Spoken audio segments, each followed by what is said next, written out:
Sí, Evangelio según San Lucas. Recuerde que estamos analizando este precioso texto. Capítulo número 22. Vamos a introducirnos en un nuevo capítulo. Sí, Evangelio según San Lucas, capítulo número 22. Vamos a dar lectura del verso 1 al verso número 6. Evangelio según San Lucas, capítulo número 22, verso 1 al 6. ¿Ya lo tiene? Y leemos pues la palabra de nuestro Señor, sí, en el nombre del Padre, del Hijo, sí, y del Espíritu Santo. Estaba cerca la fiesta de los panes sin levadura, que se llama la Pascua. Verso 2, léalo por favor. Y los principales sacerdotes y los escribas buscaban cómo matarle, porque temían al pueblo. Y entró Satanás en Judas, por sobrenombre Iscariote, el cual era uno del número de los 12. Verso 4. Y este fue y habló con los principales sacerdotes y con los jefes de la guardia de cómo se lo entregaría. Ellos se alegraron y convinieron en darle dinero. Y él se comprometió y buscaba una oportunidad para entregárselo a espaldas del pueblo. Amén. Hasta ahí la lectura de la palabra. Vamos por favor a inclinar nuestros rostros y vamos a orar. Padre, en el nombre de Cristo Jesús, gracias, oh Dios, nuevamente por tanta misericordia, por tanta piedad. Gracias, oh Dios, porque a usted le place en esta noche tenernos aquí en su casa para poder no solamente recordar sus palabras, sino para tomar por medio de ella, oh Dios, de esa palabra, el aliento necesario para seguir adelante haciendo tu voluntad.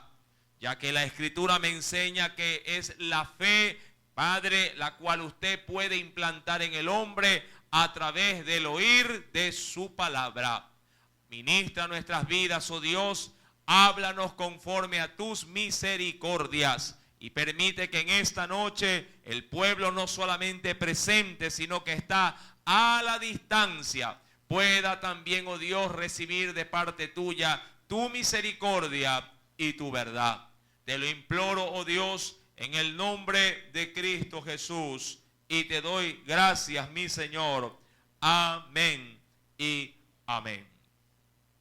Evangelio de Lucas, sí, es el texto que hemos estado analizando de manera consecutiva, una vez que nuestro Salvador Jesucristo dio ciertos anuncios de las cosas que habrían de suceder en un futuro con respecto a los juicios de Dios para el pueblo, para las naciones enteras, y con respecto a la venida o al advenimiento del Mesías, ya no como el carpintero, sino como el gran, diríamos, Rey de reyes y Señor de señores. El Señor les advirtió que deberían de velar, deberían de orar, estar apercibidos para que ese día no los tome por sorpresa. Luego de esto, es decir, luego de estas advertencias, ahora Jesús, mi amado hermano, se acercaba para poder celebrar junto al pueblo en una celebración denominada, como lo dice el verso número 1, la Pascua.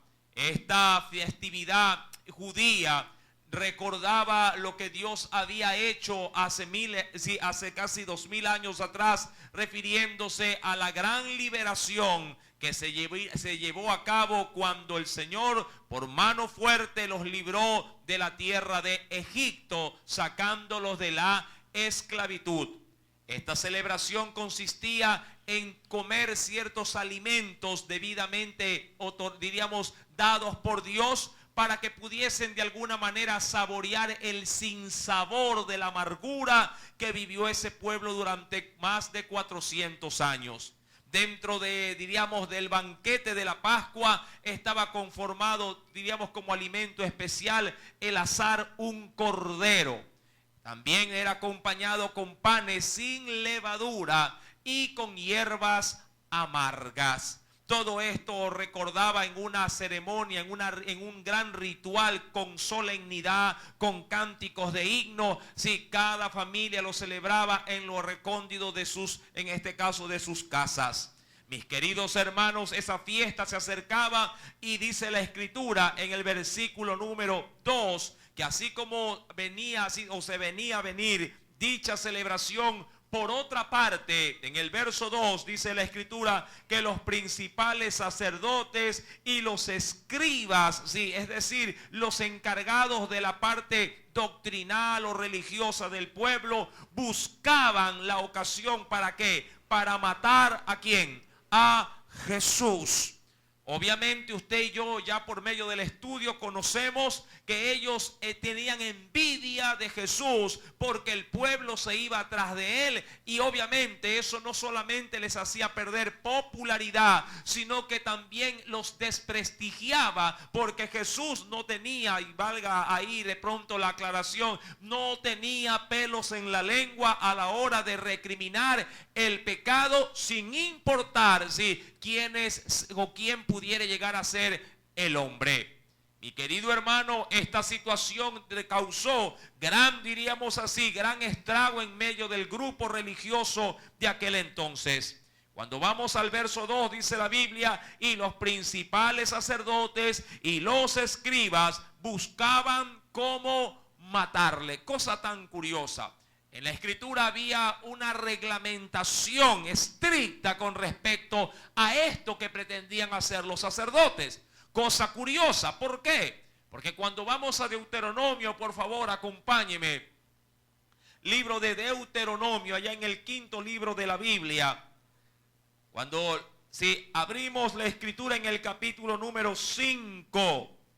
Deuteronomio capítulo número 5. ¿Lo tiene? En el verso número 17, un texto que al considerarlo usted lo traerá a memoria también. Sí, excluía por medio de mano propia que llevar a cabo la muerte de otro hombre. La Biblia dice en Deuteronomio 5:17, no matarás, mi querido hermano, no matarás. Pero vuelvo y repito, qué cosa tan curiosa. Quienes estaban encargados de enseñarle al pueblo que no podía llevarse a cabo acciones como estas, estaban internamente fraguando cómo matar, indistintamente quién pudiera haber sido.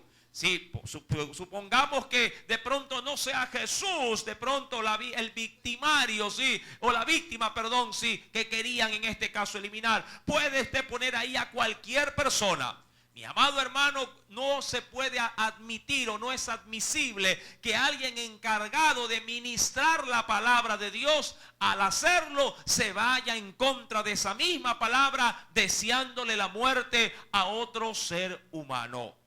Cuando retomamos pues el Evangelio de Lucas, que es el texto que estamos en esta noche meditando, ellos querían matar a Jesús, pero había algo que se los impedía de hacerlo de manera frontal. ¿Cuál era ese impedimento? El pueblo. Como lo dice la Escritura, dice aquí, pero temían al pueblo. Usted recordará que las multitudes seguían a Jesús. Y esas multitudes sí tenían a Jesús en un alto concepto. La gran mayoría, recuerde usted cuando Jesús le hace la pregunta a sus discípulos, cuando Él les hace esta referencia, les dice, ¿quiénes dicen los hombres que soy yo? Y en la gran mayoría, muchos observaban en Jesús como un gran profeta. Los hombres estimaban, mi querido hermano, el renombre que éste tenía y la fama que obviamente era ya conocida, mucho más cuando él fue a Jerusalén. Usted recordará que ahí fue recibido apoteósicamente, considerado como el hijo de David, como el gran libertador del pueblo. Si me acompaña simplemente a capítulos anteriores a este, vayamos por favor y veamos qué nos dice en el capítulo número 19.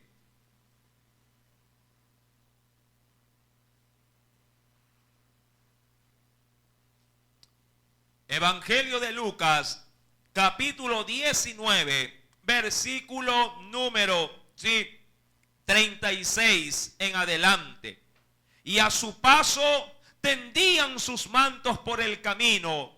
Cuando llegaban ya cerca de la bajada del monte de los olivos, toda la multitud de los discípulos, óigalo bien, la multitud de los discípulos, gozándose, comenzaron a alabar a Dios a grandes voces por todas las maravillas que habían visto. Verso 38, léalo por favor. Diciendo: bendito el Rey que viene en el nombre del Señor. Paz en el cielo y gloria en las alturas. Ahora, como para poder añadir algo adicional, ante, diríamos así, un evento tan apoteósico para un hombre llamado Jesús, miremos, mis queridos hermanos, cómo reaccionan esos fariseos, esos sacerdotes y esos escribas. En el verso 39 dice: entonces algunos de los fariseos entre la multitud le dijeron: maestro, reprende ¿a quién? A tus discípulos. ¿Por qué, mi amado hermano? Porque ellos sentían que estos halagos, mi amado hermano, eran nocivos, no solamente porque recaían en ellos, sino porque no eran para sus propias vidas. Celos, envidia había de por medio. Cuando vamos pues nuevamente, por favor, al Evangelio de Lucas, entendemos perfectamente por qué querían matar a Jesús. En el versículo número 3, entonces, mi amado hermano, la situación va a ser oportuna para estos perversos. Dice la Biblia: y entró Satanás. ¿En quién entró Satanás? Y entró Satanás en Judas, el cual tenía por sobrenombre, Iscariote, el cual era uno, dice ahí, del número de los 12. Amados hermanos, y aquí es donde vamos a iniciar, la enseñanza que Dios también ha reservado para nuestra vida espiritual. ¿Cómo es posible que uno de los 12, uno de aquellos que fue elegido, mi querido hermano, allá en el capítulo número 6, del Evangelio de Lucas, que luego de que el Señor, habiendo orado, los llama para servir, sea a la larga uno de ellos quien lo traicione? ¿Es que acaso, mi querido hermano, estaban todos expuestos a traicionar a Jesús? ¿O algo había acontecido en la vida de este discípulo para poder terminar de alguna manera rechazando, diríamos, el llamado y la gracia que le había sido conferida? Para poder entender, y aquí quisiera de pronto anunciar el tema de esta noche, ¿cuál fue la gota que derramó el vaso en la vida de Judas? Mi amado hermano, para ello es menester primeramente considerar cómo era Judas. Pero en cuanto a su fracaso frente al señorío de Jesús, un pecado oculto venía constantemente golpeando el corazón de Judas, para que con el pasar de los años, porque estuvo con el maestro 3 años y casi y medio, venía golpeando y resquebrajando su conciencia. Si me acompaña por favor al capítulo número 12, veamos qué aconteció.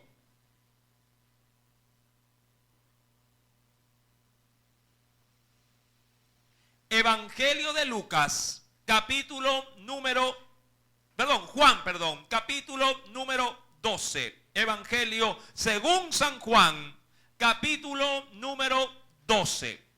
En 2 oportunidades, por lo menos bíblicamente, se nombra esta acción. ¿Cuál? Un ungimiento hacia la vida de Jesús. Es decir, un derramamiento de aceite sobre el cuerpo de Jesús en dos instancias diferentes. Veamos por favor qué nos dice en primera instancia Juan capítulo 12 y veamos por qué Judas actuó como actuó. 6 días antes de la Pascua vino Jesús a Betania. Ahora, no escatime en este caso el texto bíblico como algo errado en función de lo que acontece, o lo que habrá de acontecer allá en el capítulo 22. ¿Por qué le digo esto? Porque la Pascua se la celebraba de año en año. Cada año se celebraba la Pascua. En el capítulo número 12 obviamente fue el primer año en el cual Jesús recién iniciaba su ministerio. Pero allá en el capítulo, todavía no lo vamos a abrir, lo abriremos después, pero allá en el capítulo 26 del Evangelio según San Mateo, nuevamente estaba a punto de celebrarse la última Pascua de Jesús, la cual habría de anunciar su muerte también.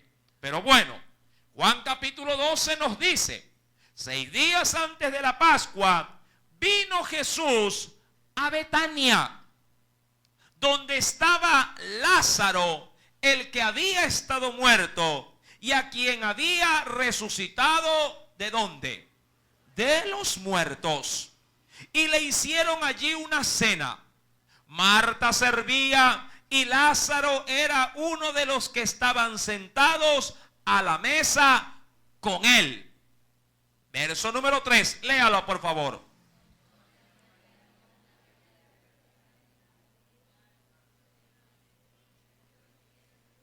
Ajá. ¿Qué hizo María, la cual era hermana de Marta, y ambas eran hermanos también de quién? De Lázaro. ¿Qué hizo? ¿Qué acción realizó esta mujer? Obviamente como gratitud por todo lo que el Señor había hecho en su hermano. Dice la Biblia, tomó 1 libra de perfume de nardo puro.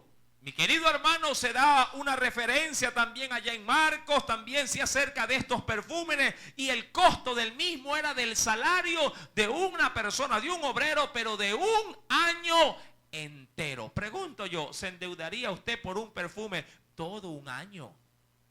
Muchos dirían, bueno, no, pero por un teléfono sí. Mi querido hermano, este perfume tenía un costo altísimo, con respecto a lo que en este caso se había hecho. ¿Qué cosa se había hecho con el perfume? Derramarlo en la persona de ¿quién? De Jesús.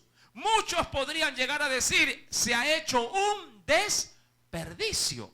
Mi amado, pero usted debe de entender de que nada de aquello que usted haga para Jesús es desperdicio. Al contrario, en el Señor toda cosa que se otorgue es de bendición, para nuestras vidas, aun cuando otros bien pudieran discriminar nuestras acciones. Cuando vamos pues al texto bíblico, dice el versículo número 3, que se había tomado 1 libra de perfume de nardo de mucho precio y ungió los pies de Jesús y los enjugó o los lavó con sus cabellos. Y la casa se llenó del olor del perfume. Ahora, hasta aquí la acción nada tiene que ver con Judas. Mas, sin embargo, cuando lee el verso subsiguiente, mi querido hermano, usted podrá considerar que dentro de esta casa no solamente estaba Jesús, no solamente estaba Lázaro, Marta y María, sino que también se encontraban los otros discípulos. Entre ellos, ¿quién también? Judas, el Iscariote. Y dice el verso 4, y dijo uno de sus discípulos, Judas Iscariote, hijo de Simón, el que le había de entregar. Verso número 5. ¿Qué fue lo que dijo? ¿por qué no fue este perfume vendido por 300 denarios y dado a los pobres? Es decir, ¿por qué se ha hecho este desperdicio? ¿Por qué no se utilizó este perfume para hacer una acción social y ayudar a los más necesitados? Mi amado hermano, cualquiera diría, qué gran acción o qué gran pensamiento que tenía Judas. Cualquiera en su sano juicio hubiese dicho, eso es lo que tenemos que hacer. Y muchos lo hubiesen apoyado. Mi amado hermano, pero vuelvo y repito, todo lo que hacemos para nuestro Señor, cuando es conforme a su voluntad, nada es en vano, nada es desperdicio. Mucha gente podría inclusive cuestionar y decirte, hermano, pero ¿por qué ayudas si allá no te van a pagar? ¿O por qué predicas? ¿Qué compromiso te ata con la labor que puede hacer una iglesia? Mi amado, solo aquel que ha asimilado realmente las obligaciones espirituales como un acto de amor y de fe, podrán entender que esa labor no se paga, sino que uno lo hace en total agradecimiento al Dios que nos ha salvado. Estas acciones, si bien es cierto, pueden ser cuestionadas por otros, no así por nuestro Dios. María aparentemente había hecho un desperdicio, por lo que Judas cuestionó abiertamente. Pero el texto revela una gran falencia en la vida de Judas. ¿Cuál es esa? Mire lo que menciona el verso siguiente también. Versículo número 5 dice, ¿por qué no fue este perfume vendido por 300 denarios y dado a los pobres? Pero dijo esto, ¿quién? Judas. No porque se cuidara de los pobres, sino porque era, y ahí está el primer aspecto. ¿Qué cosa era? Era ladrón, dice la Escritura. ¿Qué cosa era, mi amado hermano? Ladrón. Ahora, pregunto, antes de seguir leyendo, ¿acaso Jesús llamó a un delincuente a ser un discípulo? ¿Qué piensa usted? ¿Qué cree usted, mi querido amigo y aún hermano en la fe? Bueno, algo es seguro. Todos los discípulos eran pecadores. ¿Verdad que sí? Ninguno de ellos fue justo. Más bien cuando todos vinieron a Jesús, diríamos así, fueron lavados y limpiados de todos sus pecados. ¿Por qué? Porque aceptaron el llamado que Jesús les había realizado. Mas sin embargo, aquí hay una evidencia muy fuerte de que aún pudiendo ser un discípulo o seguidor de Jesús, bien se puede continuar con la concupiscencia del pecado que pudiera estar escondido en lo más profundo de nuestro corazón. Mucha gente, mi querido hermano, vive, diríamos así, una vida falsa a la hora de hablar del cristianismo. Aparenta exteriormente que es discípulo de Jesús, pero internamente, o diríamos donde nadie lo ve, aflora su carnalidad, aflora su pecado y es como cualquier ser mortal. Mi querido hermano, dice la Biblia en el versículo número 6 que Judas Iscariote, hablaba estas cosas no por el provecho de los pobres, sino porque era ladrón. Ahora bien, Judas no era un criminal visible, si es que así se lo quiere decir. O no era un ladrón público de aquellos que toman un arma y acecha en una esquina a ver quién pasa de manera de pronto desprevenida o desatendida y se le botaba a quitarle sus pertenencias. No. Judas no practicaba ese tipo de robo.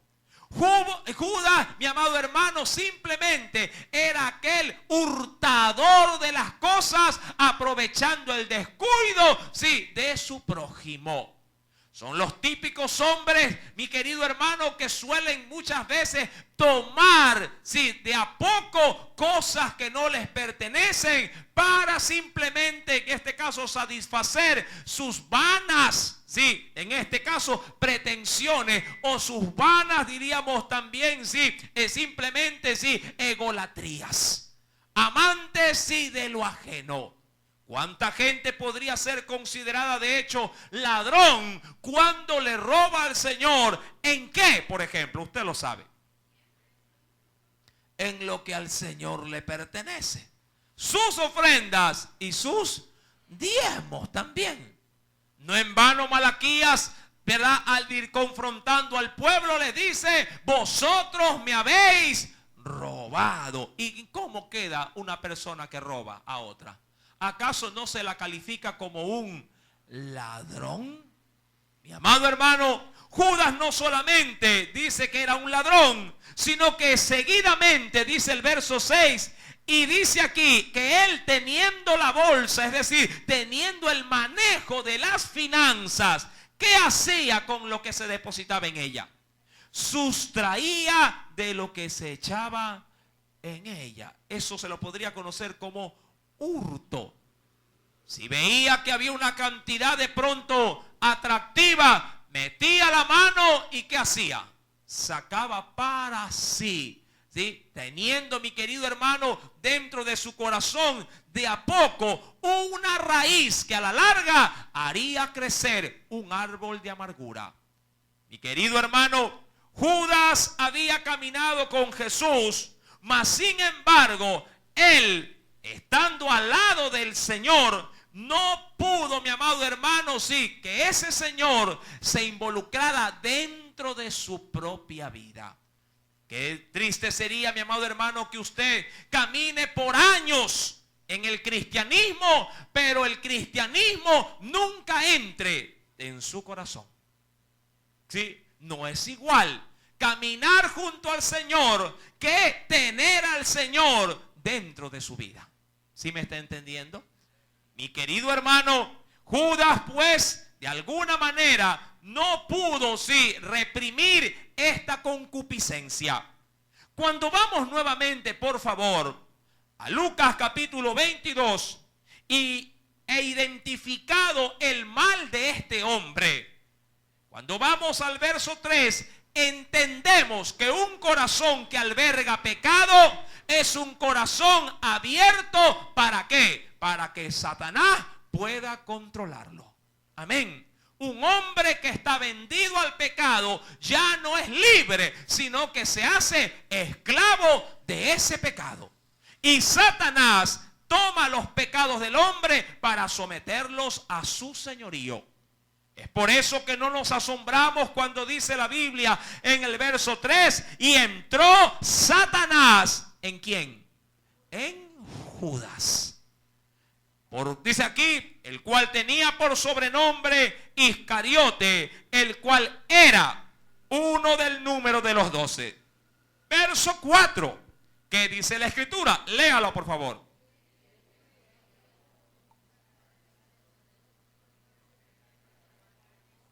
Ahora, qué interesante lo que dice el verso 4. Y ¿quién, mi amado hermano? Judas fue y habló con los principales sacerdotes y con los jefes de la guardia de cómo se lo entregaría. Amado hermano, qué fácil, y aquí quiero ser muy tajante con esto, qué fácil, mi amado hermano, si el mundo detecta a los que no son discípulos de Jesús. Qué fácil es poder ver en quienes dicen que asisten a las iglesias, pero cuando salen de ellas viven como el mundo vive. Ellos de seguro no notarán la diferencia entre un cristiano pagano y un cristiano realmente consagrado. El mundo simplemente va a calificar a los hombres por su forma de vivir. Y de entre los 12, los fariseos y los escribas dijeron: este es un hombre que nos puede ser de utilidad porque no lleva el mismo andar de su maestro. Fue Judas Iscariote quien, viendo la oportunidad, quiso, mi amado hermano, de alguna manera garantizar su futuro.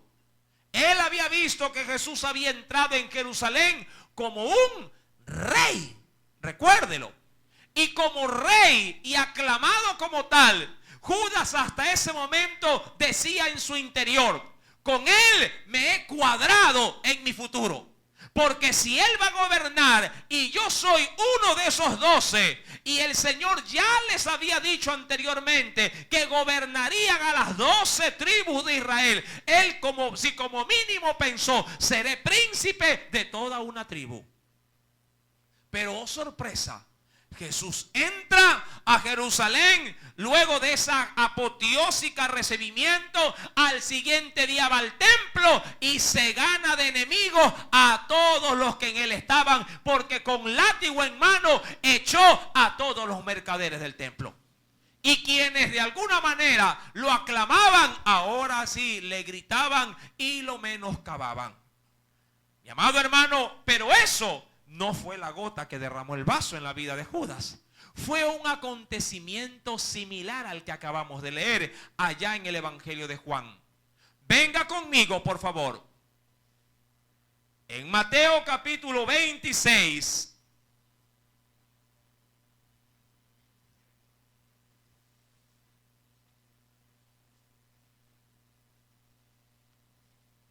Así como fue ungido por María, la cual era hermana de ¿quién? De Lázaro y de Marta también. Versículo número 6. Mira lo que nos dice. Estando Jesús, y esta era una ciudad muy común. ¿Por qué Jesús siempre, diríamos, llegaba a Betania? Porque ahí estaba ¿quién? Lázaro, su familia. Y estando Jesús en Betania, pero ya no en casa de quién, ya no en casa de Lázaro, sino de quién, de Simón el leproso, al cual obviamente había sanado. Vino a él una mujer con un vaso, ya no, ¿de cuál era el otro anterior, el perfume? De nardo, ¿verdad? Este era ¿de qué? De alabastro, de perfume de gran precio. Y lo derramó sobre la cabeza de él, estando sentado a la mesa. Al ver esto, ojo, los discípulos se enojaron diciendo, ¿y qué dijeron? ¿Para qué este desperdicio? Porque, dice aquí, porque esto podía haberse vendido a gran precio. Y nuevamente, ¿qué pensaron en su corazón? Y haberse dado ¿a quiénes? A los pobres. Mi amado hermano, esta situación fue la gota que derramó el vaso en la vida de ¿quién sobre todo? De Judas. Todos cuestionaron esta acción, todos. Pero quien ya no aguantó más fue Judas. Si usted lee los versículos anteriores del mismo capítulo 26, ya el complot para matar a Jesús estaba en marcha. Dice el verso número 1, cuando hubo acabado Jesús todas estas palabras, es decir, cuando les advirtió del juicio que habría de venir. Verso 2, ¿qué les dijo el Señor?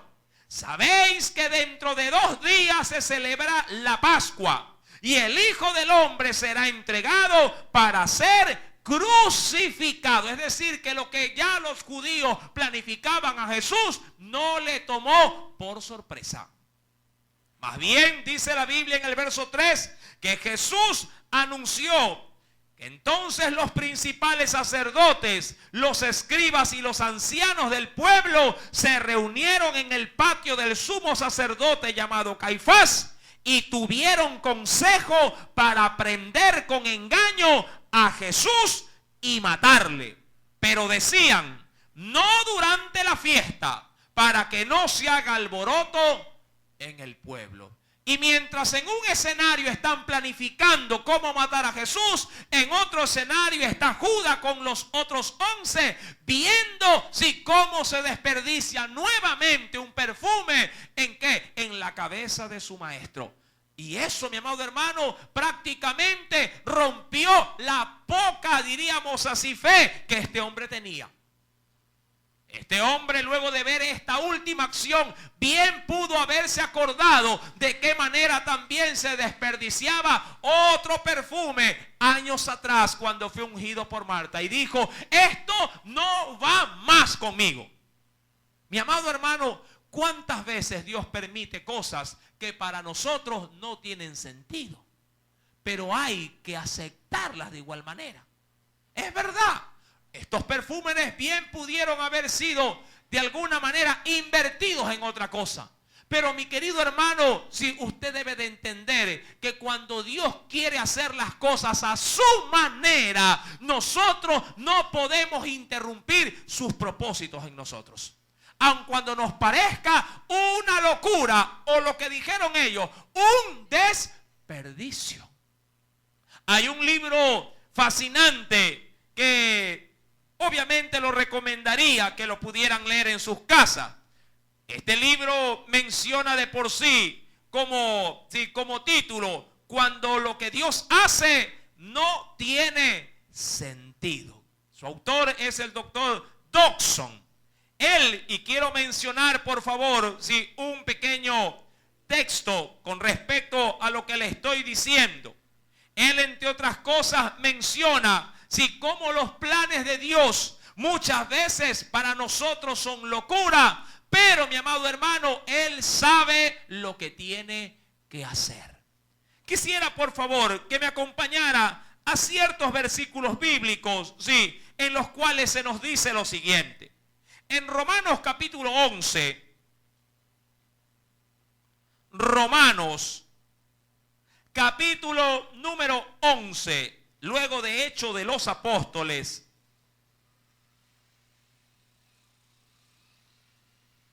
si algo nos hace saber el Señor, es lo siguiente, para nunca cuestionarlo, para nunca decirle, Señor, ¿por qué esto o por qué aquello? ¿Ya lo tiene? En el versículo número 33 dice el Señor. ¿Ya lo encontró? Oh, profundidad de las riquezas, de la sabiduría y de la ciencia. ¿De quién todo esto? De Dios. Mira, cuán insondables. Ahora, cuando habla de sonda, habla de una acción que realizaban los marineros cuando estaban en alta mar, pero al acercarse a las costas, tiraban en este caso una plomada con una soga para ver a cuántos metros de profundidad se encontraba el navío. ¿Para qué? Para no encallar.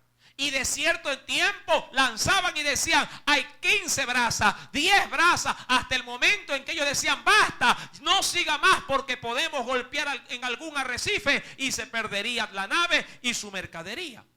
Mi amado hermano, Dios dice en su palabra que Él no puede ser medido. Dios no puede ser comprendido por la mente humana. Dios no puede ser razonado por la lógica. Muchas veces, mi amado hermano, sobre todo cuando tenemos gran dolor o Dios permite gravísimas situaciones como la muerte de pronto de un ser querido, el hombre cuestiona a Dios. El hombre le reclama a Dios. El hombre inclusive blasfema contra Dios porque no entiende por qué permite la desgracia. Porque no entiende por qué Él, en su amor y en su soberanía, permite las cosas perversas que se llevan a cabo en este planeta. Mi amado hermano, pero la Biblia más bien a mí me advierte y me dice que el Señor, en cuanto a su majestuosidad, sabiduría y ciencia es insondable. Dice la Biblia, son sus juicios e inescrutable sus caminos. Usted no se puede poner a discutir con Dios. De pronto Judas dijo, ¿por qué? ¿Por qué es tanto desperdicio? ¿Por qué mejor no me das a mí que lo necesito? Mi amado hermano, hay un texto que creo que podría aclarar nuestra mente o nuestros pensamientos. Acompáñeme por favor en Isaías, capítulo 55. Vayamos al Antiguo Testamento. Libro del profeta Isaías.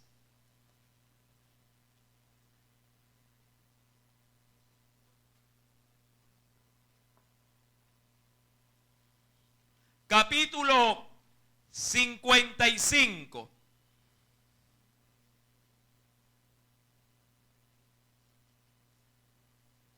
¿Ya lo tiene? Permítele a la palabra, sí, que conforte tu corazón con este texto. Verso 8 y 9. Dice el Señor: porque mis pensamientos, ¿sí lo está leyendo conmigo? Porque mis pensamientos no son vuestros pensamientos, ni vuestros caminos, dice el Señor. ¿Sí? ¿Qué cosa? Mis caminos, dijo Jehová. Verso 9. Como son más altos los cielos que la tierra, así son mis caminos más altos que vuestros caminos, y mis pensamientos más que vuestros pensamientos. ¿A dónde apunta ese texto, amado hermano? Sino a que usted y yo nunca vamos a lograr de entender el por qué Dios hace tal o cual cosa en nosotros. Amén. Mi querido hermano, cuando retomamos por favor el Evangelio de Lucas, capítulo 22, Judas fue de alguna manera el punto, sí, central para poder nuevamente, sí, poner en los planes del enemigo, sí, sus malvados propósitos. Dice pues el verso 3, y entró en Judas. Ya sabemos por qué. Versículo número 4. ¿Qué hizo Judas una vez que Satanás ingresó en su corazón? Se perdió todo temor y todo descaro, porque fue dice la Biblia, y habló con los principales sacerdotes. Ahora, ¿hasta dónde debió haber llegado? En este caso sí, el desconsuelo de Judas al ver que con Jesús no había futuro. ¿Cuántos pueden llegar a pensar así en tiempos modernos? ¿Cuánta gente quiere aceptar de todo menos a Jesús? Acepta una deuda, acepta muchas veces hasta el hijo de otra persona en su hogar, acepta muchas veces la desgracia, pero cuando se trata de recibir a Jesús, a Él no lo acepta. Cosa curiosa, mi amado hermano. Mi querido amigo a la distancia también que me oye, dice la Biblia en el verso número 4 que fue Él quien fue a buscar a los principales sacerdotes y a los jefes de la guardia y aún a decirles, mire, ¿cómo se lo entregaría? Es decir, yo voy a planificar todo para que ustedes simplemente vengan y capturen ¿a quién? A Jesús. Y ahí Él les hace saber dónde Jesús estaba expuesto, en el sentido de que no habría impedimento por la multitud para que se lo impidiera. ¿Y cuál era ese lugar? Un lugar que Jesús tenía como un lugar secreto. No porque se metía a hacer cosas malas. El hombre, mi amado hermano, a veces tiene lugares escondidos donde nadie lo ve, acude a parques donde no hay gente, acude a moteles que están de pronto inmersos dentro de las carreteras donde nadie los ve. Obviamente, ¿para hacer qué cosa? Cosas malas. Para irse con la otra mujer a buscar, sí, placer por un cuanto tiempo. Mi querido hermano, pero el Señor tenía un lugar secreto. Pero ese lugar secreto no era para hacer cosas malas. Su lugar secreto era, mi amado hermano, un tiempo privado a solas con Dios para dedicarse ¿a qué? A la oración. Mi amado hermano, y ese lugar era conocido como el huerto de los olivos. Mi querido hermano, La Escritura pues nos narra con respecto a lo que le digo, que Jesús tenía el hábito de buscar ese lugar para orar y hacerlo con intensidad. Si quiere ver una referencia, venga conmigo al Evangelio de Lucas.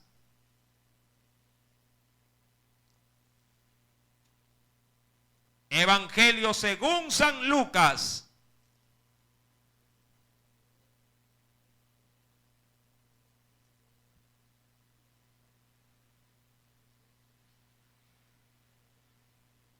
En el capítulo número 6,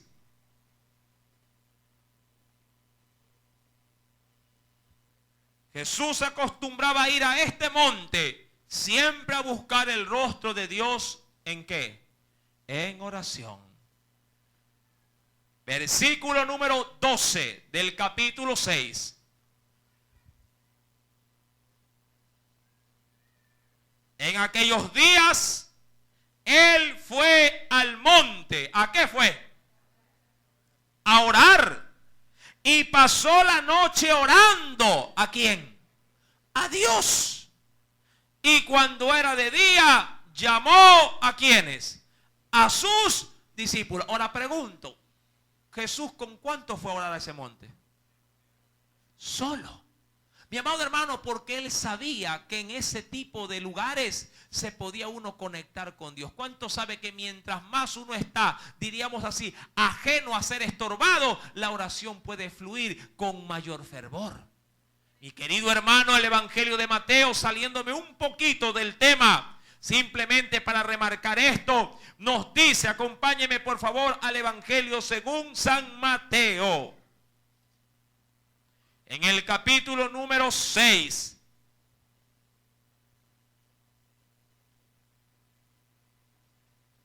Verso 6 también.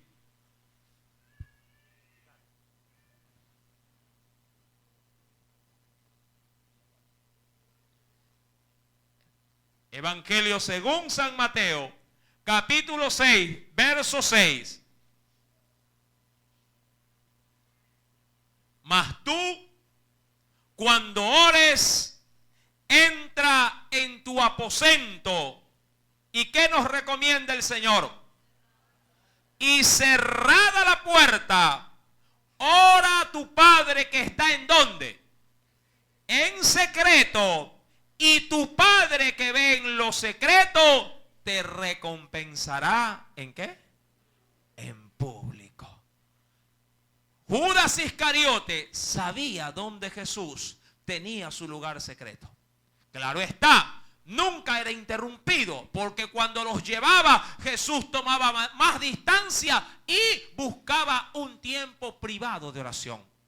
Y mi amado hermano, dice en el versículo número 4 del capítulo 22 de Lucas, fue quien dio la pauta de entregarse. Lo dice la Biblia, que habló con ellos y le dijo de cómo se lo entregaría. Verso número 5. ¿Qué pasó con estos perversos? Ellos se alegraron y convinieron en darle ¿qué cosa? Y eso es lo que él quería. Darle dinero. ¿Cuánto puede costar, mi amado hermano? ¿Sí? El poder tener bienestar en esta tierra. Dirían muchos, hermano, si me gano la lotería, ahí sí voy a servir al Señor, porque no voy a tener preocupación. Pregunto, ¿y si te enfermas de gravedad, te alcanzará todo el dinero de la tierra para sanarte? ¿Es que acaso no te das cuenta que así como muere el pobre, también cada día muere el rico? Mi querido hermano, así como en cada 3 segundos nacen alrededor de 2 niños, cada segundo y medio muere una persona en el mundo. Sea rica o sea pobre. Sea, mi amado hermano, de pronto de la miseria o del esplendor. Mira, cada 0.5 segundos, sí, mi amado hermano, muere una persona en el mundo. ¿Te das cuenta? La cantidad de personas que pudiendo de alguna manera tener el recurso, no les alcance el dinero para salvar su vida. Mi amado hermano, y ellos convinieron con Judas y le dieron, una cantidad para dársela así a la hora de hacer la transacción. Verso número 6. Y él se comprometió y buscaba una oportunidad para entregárselo a espaldas del pueblo. Obviamente, todo esto era obra de ¿quién? Obra de Satanás. Mi amado hermano, nunca escatimemos los planes del enemigo también. Pero si algo podemos rescatar en esta noche como lección para usted y para mí, es que yo debo de cuidar mi vida, porque si yo permito que en mí haya pecado, dejo la puerta abierta no para ser instrumento del Espíritu, sino para ser instrumento aún del mismo diablo. No importa, mi amado hermano, los años que tengas siguiendo a Jesús. No importa, la cantidad de servicio que tú le des a tu Señor. Si tú albergas pecado, siempre serás una puerta abierta para que Satanás use tu vida y malogre los propósitos divinos en esta tierra. ¿Me estás entendiendo? Tú y yo tenemos un compromiso con Dios. Y entre muchos es guardar nuestra vida en santidad y ser vasos no de destrucción, sino de honra para el Dios al cual servimos. Amén. Si el Señor habló en esta noche a tu vida, bien puedes darle una fuerte ofrenda de aplauso. Aleluya. Santos para Él. Oremos. Amantísimo Dios, en esta hora, tu palabra